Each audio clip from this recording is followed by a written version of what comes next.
Hey guys, it's Clint. I am super excited to share a project I've been working on recently. It's a complete WordPress tutorial. It's going to be a multi-part series. This is the first series, and the video today is going to be um, us installing WordPress. So the very first step to this complete tutorial. Um, First, want to preface that this is for those who are self-hosted. If you're unsure what that means or want to learn more about that, head over to my blog and look for the post titled Beginner's Guide to Hosting, Why You Must Be Self-Hosted, and hopefully that will give you all the information you need. Also, I use Siteground as my hosting provider, which is what you'll see today on this video. If you have SiteGround, it should be exactly the same. If you have a different hosting provider, it may be slightly different, but hopefully similar enough to help you also work through this as well. So with that, let's get started. First, make sure that you're logged into your hosting provider account and head to your cPanel. With SiteGround, you click on My Accounts and go to cPanel. First thing you're going to look for is either the Autoinstaller section or the WordPress Tools section. And you'll see this WordPress installer or the WordPress icon up here in Autoinstallers. Both of those do the same thing, so click on either one of those to start the installation process. You're gonna you're gonna land on the Softaculous page. Yes, you heard that right, Softaculous. I didn't create it. It sounds pretty cool. This is just the software that installs WordPress for you. What you're going to do is scroll down past the opening paragraph and click the Install Now link. Now you're going to see some settings. You may also see this quick install button. Don't be tempted to click that. If you do, you're actually going to miss out on a couple of really important settings that you're going to want to change during this install. It's things you can change later. But you might as well just update them now, so don't click that. This only takes a couple of minutes to complete this. First thing, you're going to choose your protocol. So what this is whether you have a secure connection or not. Everyone needs SSL. It's just standard these days, really important for your SEO as well as your readers' experience. If you don't have a secure connection, you're going to see a not secure label up here on Chrome. It's just going to be really bad all around. So make sure you have SSL set up. In order to do that, you're going to want to select one of these two, the HTTPS. And again, SSL just means that you have a safe connection between your browser and your web server. So data and information being sent between those two is safe and secure. So you may be asking, well, what about www versus not? Really, that's going to be personal preference. In the blog post, I actually link out to another article that explains more about that if you want to read that and find out what is going to be best for you, your blog, your business, your niche. Really, it's kind of half dozen the other.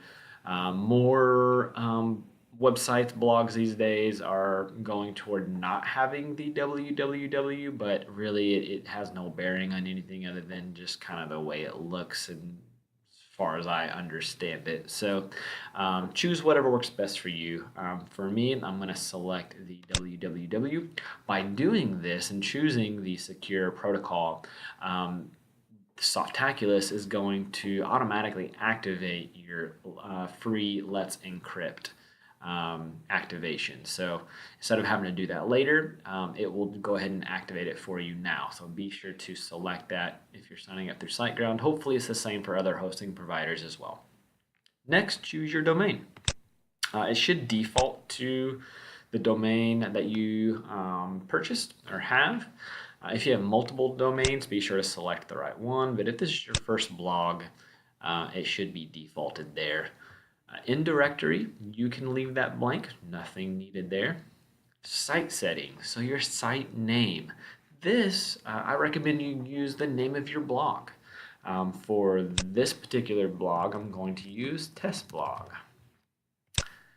Real original, I know, but this is just a test blog and test domain that I purchased to do tutorials and trainings and things like that. So I'm going to say my test blog here. But for a real example, my actual blog, my site name is Learn to Earn Blogging, and my site description is a resource for bloggers. So you're going to want to make that site description a nice one-liner that quickly explains what your blog's about. So take some time, fill that out. The good thing is you can always change both of these later in your dashboard. So don't spend too much time on it because you can always change it later. But go ahead and put something now. Enable multi-site. That 99.9% of you will leave that unchecked. That is just for when you want to manage more than one site on one WordPress installation. You'd want to check that. But again, 99.99% of you will probably not need that, so leave that unchecked. Admin username. So you definitely want to update your admin username. This is something that once you install can't be changed. So definitely don't want to leave it 5B9AH or whatever yours says. You could use your first name. You could use your first and last name. You could use, the name of your blog. You could say LTD blogging or, my blog, whatever you want to put. I'm going to leave it with my name, admin password. You can use what they provide. They provide a fairly strong one, as you can see. But if you have your password you like, go ahead and enter that here. Admin email. You could leave that just admin@yourdomain.com. I like to add more of a personal touch, so I'm going to use my first name. I've also seen other bloggers use info@ or contact@. So whatever works best for you and your blog, do that here. Again, your admin email, you can change that later. The username can't be changed, but the email or your password can be changed later if you want to. Choose language, should be defaulted to English. So good there. Select plugins. I chose not to select this, and it's not checked by default, but if you want to add it, you can. The Loginizer is just, it will limit the number of incorrect password attempts. Not something that I feel like I need, but if you want that peace of mind, extra security, go ahead and select that here. There are other plugins out there for security and other ways to do two-factor authentication, things like that. So I just didn't feel like this was needed, but it's up to you whether you want that. WordPress Starter is checked by default. That's just a quick, easy way to install a theme and a few plugins that you'll see a little later in this tutorial. I'll do a video on that as well as include it in my post. You don't have to use that, but it's just a way to get your site up and running quickly. Advanced options, you can just leave those the way they are. It's really more some back-end information. If you're a web developer, you may want to change that. Otherwise, you don't need to change it. Leave it as is. Go ahead and click Install. Then you're going to see a little progress bar, and anywhere from a few seconds to about a minute, you'll see a congratulations. You successfully installed WordPress message, as well as an email sent saying the same thing. You're going to be given your site's URL as well as your admin URL. Your admin URL is where you can access the WordPress dashboard, if I could speak today. If you have that WP-admin after your URL, that's what you need to be able to log in. And then you're going to use that username and password that you set up just a second ago. So make sure that you have that handy.